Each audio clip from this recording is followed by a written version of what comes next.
നമസ്കാരം. പൃഥ്വിരാജിനെ നായകനാക്കി ആഷിഖ് കപൂർ സംവിധാനം ചെയ്യാൻ ഒരുങ്ങിയ സിനിമയാണ് വാര്യം കുന്നൻ. എന്നാൽ അതിൽ നിന്നും പൃഥ്വി പിന്മാറി എന്ന വാർത്തയാണ് പിന്നീട് കേട്ടത്. എന്നാൽ ഇപ്പോൾ ആ സിനിമയിൽ നിന്ന് പിന്മാറാനുള്ള തീരുമാനം തന്റേതല്ല എന്ന് നടൻ പൃഥ്വിരാജ് വ്യക്തമാക്കുന്നു. താൻ ആ സിനിമയുടെ നിർമ്മാതാവോ സംവിധായകനോ അല്ല എന്നും അവരാണ് അതിന് മറുപടി പറയേണ്ടതെന്നും അദ്ദേഹം പറഞ്ഞു. പൃഥ്വിരാജ്, മമത മോഹൻദാസ് എന്നിവരെ പ്രധാന കഥാപാത്രമാക്കി ഛായാഗ്രാഹകൻ രവി കെ ചന്ദ്രൻ സംവിധാനം ചെയ്ത ഭ്രമം എന്ന ചിത്രം UAE-യിൽ റിലീസാകുന്നതുമായി ബന്ധപ്പെട്ട് നടത്തിയ വാർത്താസമ്മേളനത്തിൽ സംസാരിക്കുകയായിരുന്നു താരം. തന്റെ വ്യക്തി ജീവിതത്തിനും പ്രൊഫഷനും വെളിയിൽ നടക്കുന്ന കാര്യങ്ങൾ ശ്രദ്ധിക്കാറില്ല. പുറത്തു നടക്കുന്ന ചർച്ചകൾക്ക് നേരെ സൗകര്യപൂർവ്വം കണ്ണടയ്ക്കുകയും കേൾക്കാതിരിക്കുകയുമാണ് ചെയ്യാറ്.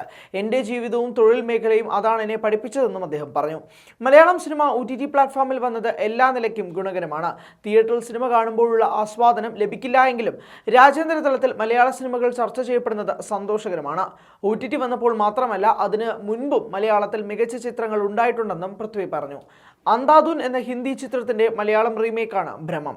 ആയുഷ്മാൻ ഖുറാന, തബു എന്നിവർ കേന്ദ്ര കഥാപാത്രങ്ങളെ അവതരിപ്പിച്ച് ബോളിവുഡ് ഹിറ്റ് ചിത്രമായിരുന്നു അന്ധാധുൻ. ലൂസിഫർ ഷൂട്ട് നടന്നുകൊണ്ടിരുന്നപ്പോൾ നടൻ വിവേക് ഓബ്റോയാണ് ഈ ചിത്രം കാണാനും മലയാളത്തിൽ നിർമ്മിക്കാനും പ്രേരിപ്പിച്ചത്. തിരക്കുകൾ കഴിഞ്ഞ് ചിത്രം കണ്ടപ്പോൾ ഏറെ ഇഷ്ടമായി. എന്നാൽ റീമേക്ക് അവകാശം വിൽക്കാൻ നിർമ്മാതാക്കൾക്ക് തടസ്സങ്ങളുണ്ടായിരുന്നു. പിന്നീട് ഈ ചിത്രം എന്നിലേക്ക് തന്നെ വന്നു ചേർന്നു. മലയാളി ലോകത്തേക്ക് വളരെ ഭംഗിയായി അന്ധാധുനെ പറിച്ചു നടാൻ സാധിച്ചതിന് പിന്നിൽ ഭ്രമത്തിന്റെ രചയിതാവ്, ശരത സംവിധായകൻ രവി കെ ചന്ദ്രൻ എന്നിവരുടെ കഠിന പ്രയത്നമാണെന്ന് പൃഥ്വിരാജ് പറഞ്ഞു. അന്ധാധുൻ എന്ന ചിത്രത്തെക്കാളും പ്രേക്ഷകരെ രസിപ്പിക്കുന്ന ചിത്രമായിരിക്കും ഭ്രമമെന്ന് നടൻ ഉണ്ണി മുകുന്ദൻ പറഞ്ഞു. പൃഥ്വിരാജിന് ഈ ചിത്രത്തോടുണ്ടായിരുന്ന ആവേശം കണ്ടതു മുതൽ ഞാനും ആവേശത്തിലായിരുന്നു. ഭ്രമം വളരെ മികച്ച ചിത്രമായി മാറിയതിൽ സന്തോഷമുണ്ട്. 2 വർഷം COVID-19 കൊണ്ടുപോയെങ്കിലും സിനിമയിൽ ഇതെൻ്റെ 10ാമത്തെ വർഷമാണ്. ആദ്യമായാണ് പൃഥ്വിരാജിനൊപ്പം ഒരു മുഴുനീള ചിത്രത്തിൽ അഭിനയിക്കാൻ ഒരു കഥാപാത്രത്തെ അവതരിപ്പിക്കുന്നതെന്നും ഉണ്ണി മുകുന്ദൻ പറഞ്ഞു. ഫോറൻസിക്കിന് ശേഷം പുറത്തിറങ്ങുന്ന തൻ്റെ ചിത്രം തിയേറ്ററിൽ റിലീസാകുന്നതിൽ സന്തോഷമുണ്ടെന്നും അതിന് സാധിച്ചത് ആ ചിത്രത്തിൻ്റെ നിയോഗമാണെന്നും നടി മമത മോഹൻദാസ് പറഞ്ഞു.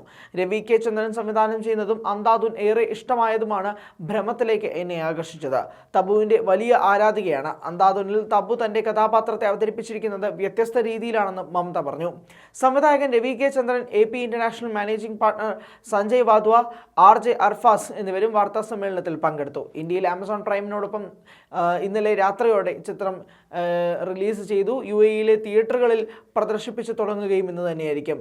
ഗോൾഡൻ സിനിമാസാണ് വിതരണം. COVID-19 വ്യാപനത്തെ തുടർന്ന് നീണ്ട ഇടവേളയ്ക്ക് ശേഷം UAE-യിൽ പ്രദർശനത്തിനെത്തുന്ന ആദ്യ മലയാള ചിത്രം കൂടിയാണ് ഭ്രമം.